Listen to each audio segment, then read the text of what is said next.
आइए समझते हैं कि एम स्टॉक पर अकाउंट ओपन करते वक्त या सेगमेंट एक्टिवेशन के दौरान हुए रिजेक्शंस को कैसे क्लियर किया जा सकता है और ऐसा करना जरूरी क्यों है। जब आप अकाउंट ओपनिंग के लिए अपनी एप्लीकेशन सबमिट करते हैं तो एम स्टॉक उन सभी डिटेल्स को वेरीफाई करता है बिफोर एक्टिवेटिंग योर अकाउंट। इस प्रोसेस के दौरान अगर कोई इशू पाया जाता है तो आपका अकाउंट एक्टिवेशन या फिर डेरिवेटिव सेगमेंट एक्टिवेशन उन इश्यूज को रिजॉल्व करने तक होल्ड किया जाता है। रिजेक्शंस दो तरीके के होते हैं, कंप्लीट अकाउंट रिजेक्शन और rejection of derivative segment activation.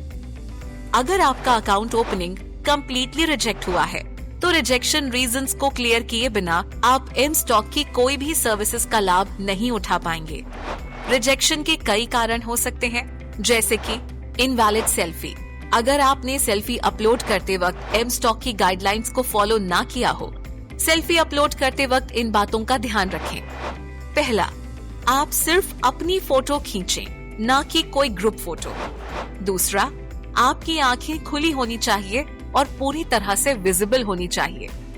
तीसरा, आपका मुंह बंद होना चाहिए। चौथा, आपका पूरा चेहरा विजिबल होना चाहिए। और आखिरी ये कि सनग्लासेस पहन के सेल्फी ना खींचें। अगला रिजेक्शन रीजन है मिसमैच्ड नेम। आपके अकाउंट ओपनिंग फॉर्म में लिखा हुआ आपका नाम और आपके अपलोडेड डॉक्यूमेंट्स में लिखा हुआ नाम दोनों का मैच ना होना। तीसरा रिजेक्शन रीजन है ब्लर्ड या इनकरेक्ट डॉक्यूमेंट अपलोडेड। अगर आपने कोई गलत डॉक्यूमेंट अपलोड किया है या फिर डॉक्यूमेंट की क्रॉप्ड या ब्लड इमेज अपलोड की है, तब भी आपका अकाउंट रिजेक्ट किया जा सकता है। यदि आपको सेगमेंट एक्टिवेशन के दौरान रिजेक्शन आया है तो इसका मतलब है कि एम स्टॉक की बाकी सारी सर्विसेज आपके लिए एक्टिवेटेड हैं, but derivative segment rejection clear करने पर ही आप फ्यूचर एंड ऑप्शंस में ट्रेड कर पाएंगे। रिजेक्शन ऑफ सेगमेंट एक्टिवेशन के मुख्य कारण हैं इनकरेक्ट फाइनेंशियल प्रूफ अपलोडेड।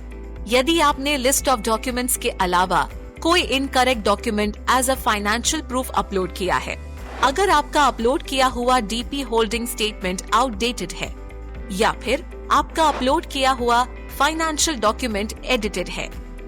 ये तो थे रिजेक्शन रीजंस।